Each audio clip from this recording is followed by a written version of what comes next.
Je reçois pour vous un Congolais avec qui nous allons parler sécurité, avec les déclarations du président de la SENCO, M. Fulgence Mouteba. C'est qui? Il s'agit bien de M. Trésor Kadima. M. Trésor, bonjour et bienvenue. Bonjour Monsieur Isaac, merci beaucoup de m'avoir accueilli sur ce beau plateau. Ça fait vraiment longtemps qu'on a tourné une émission ensemble et surtout que nous sommes à la fin de l'année. Permettez-moi de vous souhaiter mes vœux le meilleur et une année de paix et de prospérité pour l'année 2026. Merci beaucoup et je vous les rétorque. Merci beaucoup. Très bien, si je vous invite, c'est parce que vous maîtrisez bien le Grand Katanga. Justement. Vous êtes d'ailleurs de là. Les déclarations qui bougent la classe politique actuellement en ce qui concerne la sécurité et même ces accords de Washington viennent du Katanga à travers le numéro 1, l'archevêque du Katanga, qui est M. Fulgence Mouteba. Quand il vous dit tout ce que vous avez signé ne concerne que la conservation du pouvoir par votre régime, ça n'a rien à voir avec la sécurité. Comment est-ce que vous avez analysé ces propos? En tout cas, merci beaucoup, M. Isaac, pour cette question. Déjà, d'emblée, vous devez comprendre que c'est une question très sensible. Il s'agit ici de milliers de Congolais qui sont sous occupation depuis la fin du mois de janvier de l'année en cours, qui touche d'ailleurs à sa fin. Et depuis maintenant plus de 30 ans où il y a des morts et des milliers de morts à l'est de la République. Nos mamans sont violées, ça fait maintenant plus de 30 ans. Et nos parents ont été tués, nos jeunes frères ont été contraints à violer nos mamans par l'armée rwandaise. Ça fait maintenant plus de 2 décennies que nous vivons ces genres d'atrocités. Alors, lorsqu'il faudrait aborder des questions sécuritaires, il faut les aborder au moins avec un minimum de responsabilité. Okay. Je suis venu ici pour m'ériger contre les propos que moi je trouve belliqueux et irresponsables. S'il vous plaît, c'est quand même l'archevêque Mouteba. Il n'est pas le premier. C'est pas par amour du pays qu'il le fait. Il ne s'agit pas ici de l'amour du pays. Vous savez, ce qui tue ce pays, c'est parce que la classe politique ou encore la classe des érudits aujourd'hui se comporte en militant. Et bizarrement, à l'époque, on connaissait seulement les militants de partis politiques. Et aujourd'hui, nous avons maintenant des militants en soutane. Et c'est ça qui est en train de tuer ce pays. Mais on vous dit lorsqu'il vous soutenait, il vous soutenait un évêque, un archevêque métropolitain du Haut-Katanga, qui est d'ailleurs, qui dit reste président de la SENCO, ne sait même pas de quoi est-ce qu'il s'agit dans cet accord. Ici, avant, M. Isaac, nous parlons ici de l'accord de Washington, qui est déjà un processus lancé par le gouvernement congolais. Vous devez retenir une chose. Avant la signature de cet accord, il y a eu ce qu'on a eu à appeler l'accord de principe, qui a été signé au mois de juillet entre nos deux ministres des Affaires étrangères, la ministre Kaikwamba ainsi que le ministre Olivier. C'était le 27 juin. Le 27 juillet, je crois, juillet, ce n'est pas juin, juillet. Alors, et juste après, il y a le ministre Mouyaya qui s'est lancé dans une campagne de la vulgarisation de l'accord de Washington ainsi que de l'accord de principe de Doha. Bizarrement, il y a des copies de cet accord qui ont été distribuées, même aux étudiants. Moi, j'ai été avec le ministre Mouyaya à l'UNIKIN. Je lui ai vu il a fait le tour des universités pour vulgariser cet accord. Mais ça m'étonne d'apprendre qu'il y a un archevêque qui ne connaît même pas le contenu de cet accord. Quand il vous parle aujourd'hui de 99 ans qui ont été signés, nulle part dans l'accord on parle de 99 ans d'exploitation minière. Ce qui est mal aujourd'hui, c'est que nous avons des personnes en soutane, des aventuriers en soutane qui sont là et qui sont là d'élégance. Tout simplement, les gens que vous appelez aventuriers aujourd'hui vous ont accompagné hier. Même là-bas dans le Haut-Katanga, moi je suis de Lubumbashi, nous avions l'archevêque Tafunga avant Fulgence Mouteba. Il avait aussi des prises de position politiques, mais il les faisait de manière responsable. Nous ne devons pas commencer à commenter par moment l'actualité du pays quand on est intellectuel. On ne doit pas la commenter comme qui diront nous sommes des personnes de la rue. Comme si nous sommes des simples messieurs. Il s'agit ici d'un archevêque. On dit, pour être un prêtre catholique, il faut avoir étudié au moins pendant plus de 8 ans. À combien plus forte raison un archevêque? Mais quand il parle, nous ne sentons plus cette décence. Il est en train de se moquer de nos mamans qui sont... J'aimerais bien vous poser cette question. L'UDPS a été accompagné par ces mêmes prêtres catholiques hier, lorsque Kaboundou pouvait sortir et dire que nous avons donné 50-50 pour faire partir Joseph Kabila. Hier, ils étaient décents. Quand ils disaient que le médiocre dégage avec Mosengo, était-il décent? Pourquoi demander la décence aujourd'hui? Très bien. Ici, nous devons, pour bien comprendre la chose, on doit retourner dans le contexte. Lorsque nous étions en train à Obundisa Kabila, nous étions en train de le faire parce que celui-là voulait rester au pouvoir. Mais ici, le président Tshisekedi n'a pas dit qu'il veut s'éterniser au pouvoir. Nulle part dans cet accord, on parle du prolongement, c'est pas moi du pouvoir. Ça n'a rien à voir. Mais c'est parce que vous ne savez pas nous dire clairement. Écoutez, vous ne savez pas nous dire clairement qu'est-ce que nous gagnons et qu'est-ce que nous perdons. Ici, ça laisse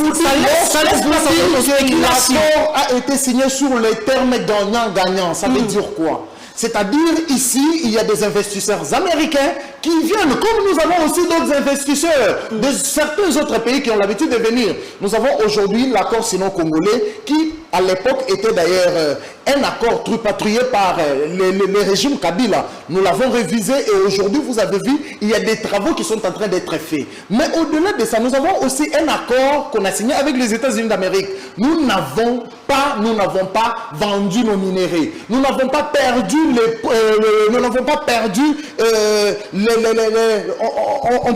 pouvoir sur nos minéraux. Nous n'avons pas hypothéqué cela. Mais comment un archevêque peut se laisser aussi entraîner comme qui dirait, mais je me dis aujourd'hui, donc nos militants à nous, du Parlement debout, réfléchissent très mieux que les... S'il vous plaît, je ne permettrai pas que sur mon plateau, que l'on puisse diminuer un archevêque comme ça. Je ne l'ai pas diminué, c'est en toute responsabilité que je suis en train de le dire, parce qu'ici, on parle de la vie des Congolais. Est-ce que le problème ici, c'est de la mauvaise foi ou encore la compréhension de l'accord qui pose ici, problème? il y a la haine contre la personne de Tshisekedi, monsieur journaliste. Il faut que je vous le dise. Ici, tout ce qui s'est fait, tout ce qui s'est dit, c'est de la haine pure et simple contre la personne de Tshisekedi. C'est M. Tshisekedi qui dérange. C'est Tshisekedi qui a eu à toucher aux intérêts de prêtres catholiques. Quels sont ces intérêts pendant qu'ils sont toujours du côté je vais vous le dire. De faible, comme ils le disent. Lorsque le président Tshisekedi arrive au pouvoir, nous sommes en 2019, le président Tshisekedi a instauré la gratuité de l'enseignement.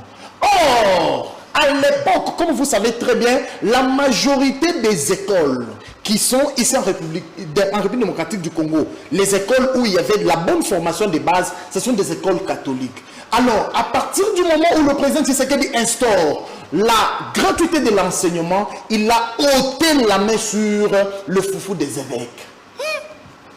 Ça, c'est une vérité. Voilà pourquoi, depuis que Tshisekedi a lancé la gratuité de l'enseignement, le cardinal Fridolin Ambongo a toujours été contre toutes ces prises de position.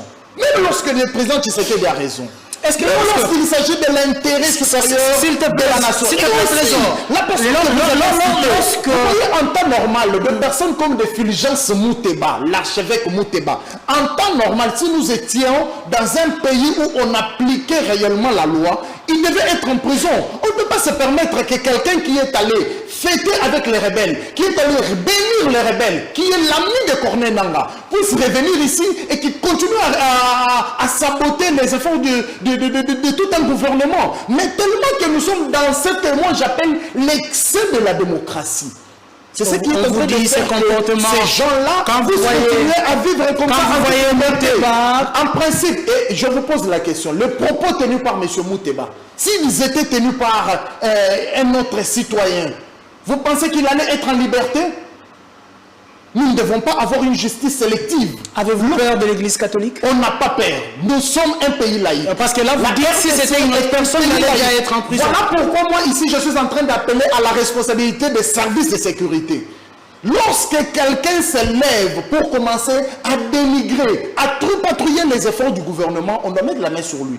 Nul n'est au-dessus de la loi. Il n'y a pas plus super congolais que d'autres. Donc si l'archevêque Mouteba continuait sur cet élan, moi, je soutiendrai à ce que qu'on l'interpelle, qu'on l'écoute. Lorsqu'il y a eu bras de fer, où est-ce qu'il a eu à lire dans cet accord qu'il s'agissait de... Très bien, merci Trésor. Lorsqu'il y a eu bras de fer entre Mobutu et l'Église catholique, nous avons vu le régime Mobutu tomber. C'était la même chose avec Joseph Kabila en 2016. Ne craignez-vous pas que l'histoire se répète sous le régime de l'UDPS, sous Félix Tshisekedi? 1997 n'est pas 2025. 2018 n'est pas 2025. À l'époque, ces deux régimes finissants étaient déjà des régimes rejetés par le peuple. Mais aujourd'hui, nous avons un régime, un président de la République qui travaille pour l'intérêt du peuple. Un président de la République qui a instauré, qui est arrivé au pouvoir et qui a instauré la gratuité de l'enseignement. Qui est arrivé au pouvoir, qui a instauré la gratuité de la maternité. Un président de la République qui est au pouvoir, qui a construit plusieurs infrastructures de haute facture.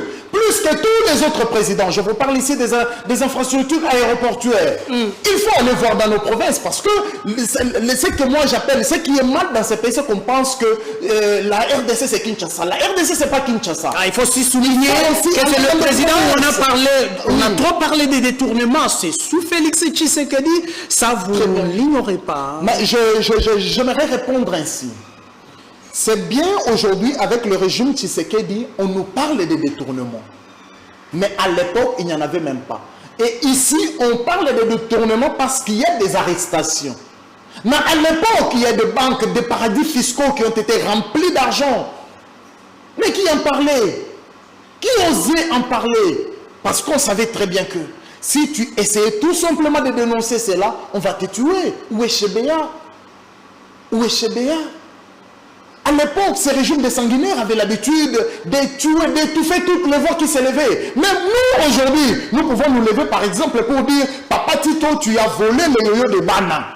Papa Tito, tu as détourné l'argent de lampadaire. Papa Tito... » Et quand nous le disons, nous sommes libres. Pourquoi? Parce que nous savons qu'il y a des gens qui ont volé. Quand on vole l'argent de l'État, nous nous levons. Nous nous insurgeons contre ces personnes. Et ces personnes sont interpellées. Même si aujourd'hui, la rigueur ne s'ensuit toujours pas en termes de la justice pose problème. Vous voyez, les politiciens, ils savent déjà comment ils sont en train de manigancer avec leurs histoires. Mais je me dis, sur cet élan qu'a pris notre justice, avec d'ailleurs le travail déjà abattu par l'ancien chef de service de l'UGF, M. Gilles Alinguetti, qui a posé de bonnes bases, il y a eu au moins cette diminution-là de détournement. Et ça, là, c'est un effort à louer. Un effort à louer. Revenons sur les discours de M. Fulgence Moutéba. Très bien.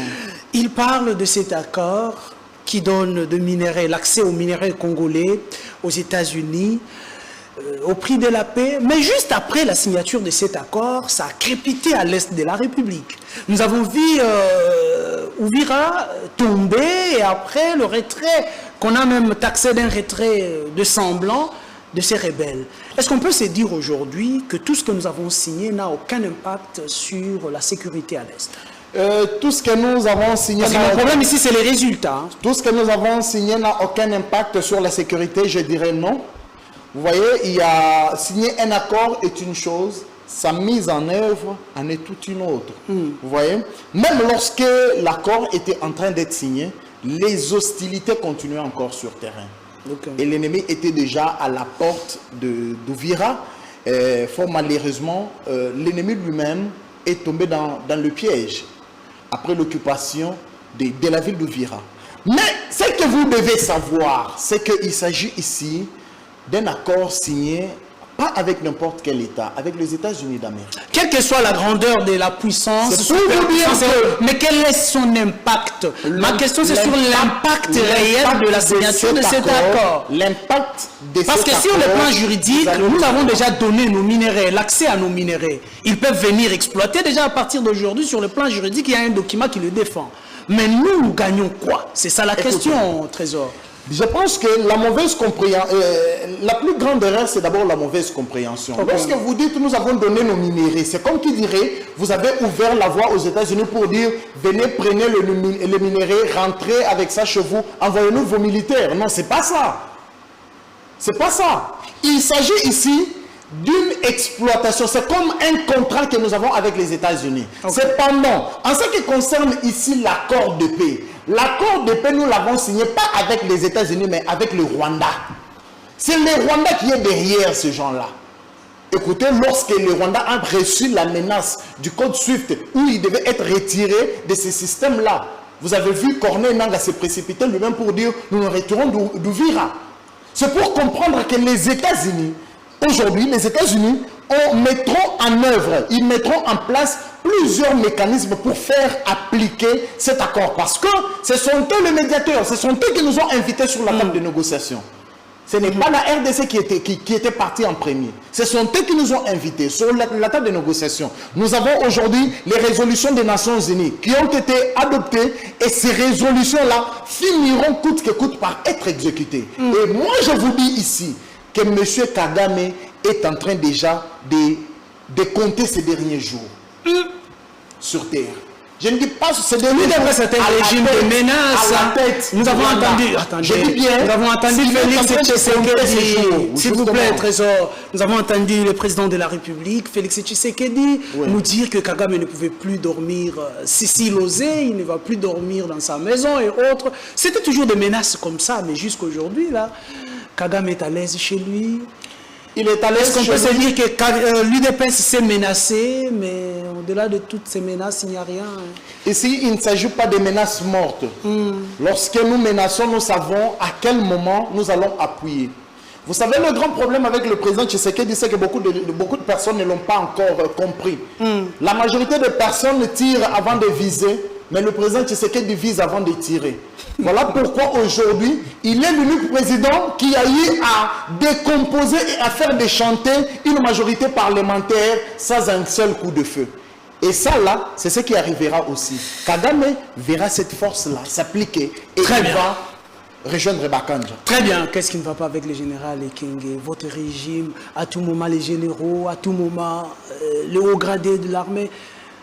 Est-ce qu'on peut se dire que le problème qui est là, vous ne supportez pas des critiques, vous ne supportez pas la vérité, l'UDPS? Dire qu'on ne supporte la force de l'UDPS, c'est la parole. Mais pourquoi s'attaquer aux autres quand ils parlent, quand ils s'expriment?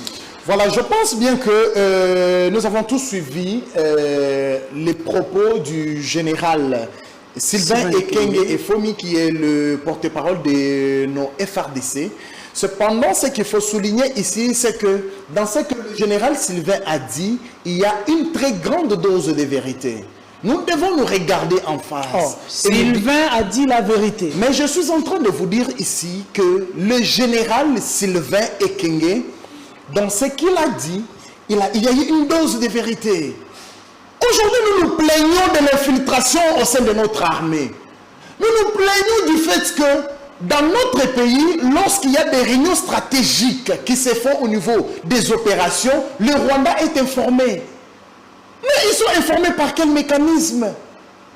C'est parce que la majorité de nos généraux qui sont allés au front ont eu à tomber amoureux. Ils ont pris comme épouse et concubine les filles Tutsis qui ont été envoyées par le Rwanda. Ah, pas les Tutsis congolais comme le dit le président de la République. Il ne s'agit pas ici des Tutsis congolais. Ici, je pense que le propos du général ont été pris hors contexte. Ici, il s'agit des Tutsis congolais. Papa, il faut aller à Goma. Il faut aller à Bukavu. Il faut arriver là-bas, vous verrez des jolies femmes avec de belles formes qui viennent de là. Ces Tutsis-là nous ont infiltrés. La majorité de nos généraux ont divulgué les secrets d'État sur les poitrines de ces Tutsis. Comme ce fut le cas avec Samson dans la Bible. Et aujourd'hui, lorsque quelqu'un vous dit qu'il faut tirer attention lorsque vous devez épouser une femme Tutsi, il ne parle pas ici des Tutsis congolais. Il est en train de parler des Tutsis rwandaises qui ont été envoyées ici pour nous infiltrer. Très bien. Alors aujourd'hui, il a été suspendu.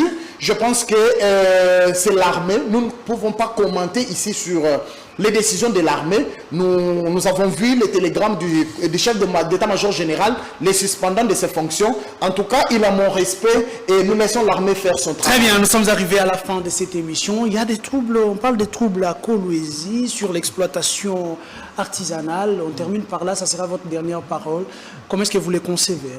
Je pense que nous avons vu tous à travers le média, nous avons suivi les troubles depuis la prise depuis la signature de l'arrêté du ministre de Mines interdisant ainsi l'exploitation artisanale dans l'espace Grand Katanga. Je pense que cette décision, bien qu'elle soit fondée ou basée sur certains faits, mais je pense qu'elle est très dangereuse, surtout pendant ces temps.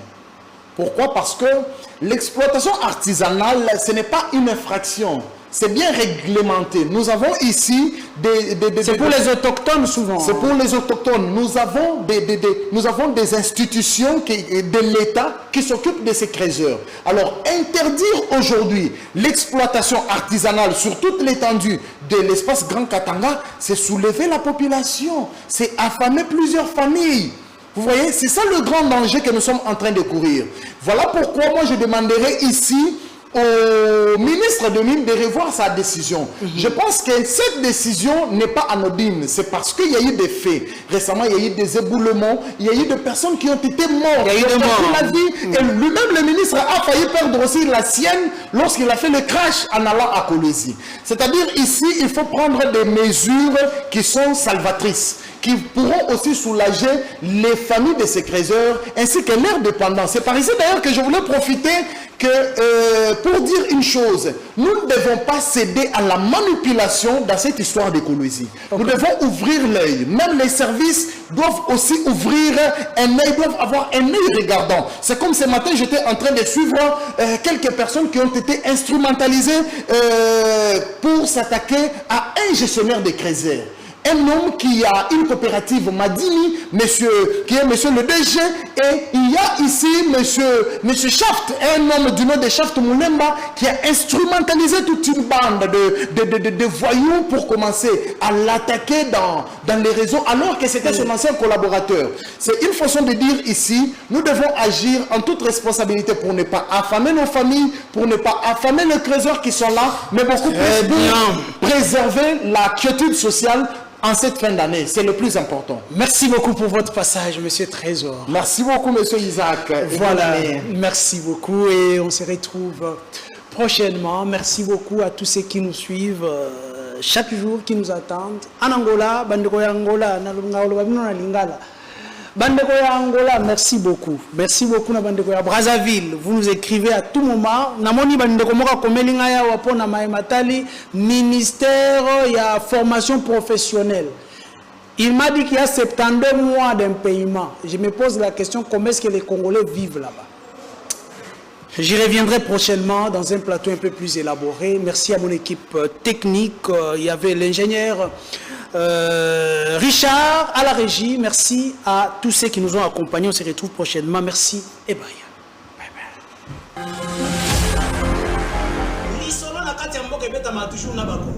bye. Isaac Mutombo, j'aime bien t'appeler journaliste intelligent. Tina Beni, Tina Kolwezi, l'émission.